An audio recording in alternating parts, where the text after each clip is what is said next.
Hello, neu fel rydyn ni'n dweud yng Nghymru, turn off the telly, turn off the telly, turn off the telly, turn off the telly. Welsh.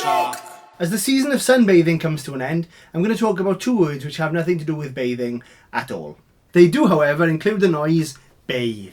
These are two words where you should really watch your tongue. It's very easy to slip between the two, but they're not the same. The first word is beiddio, which means to defy or dare, and you most often see this in the phrase pai ti am meiddio, which means don't you dare. Beiddio is so much clumsier than dare.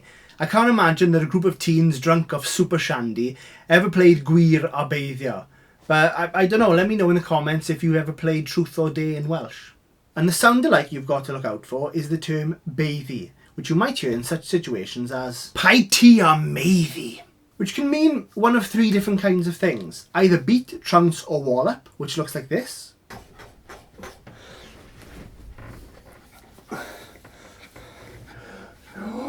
Pai ti am meiddi. Besmirch, which looks like this. You need a haircut. You need a haircut. Pai ti am meiddi. Or foul, or soil, which looks like this.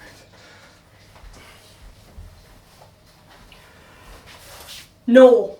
Here is a sign where a dog haughtily turns his back on a steaming red cross, besmirching it. When Bay baithios to baithie. Actually, it's not a question of baithioing to baithie.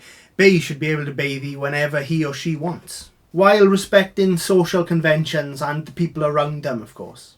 Ideally in a bathroom situation. It's more poo talk again, isn't it? Sure as shit it is. I'm sorry, I'll stop. Welsh. Dewch yn ôl pob dydd Mawrth a dydd Gwener, tan ysgrifwch ac atebwch y cwestiwn canlynol.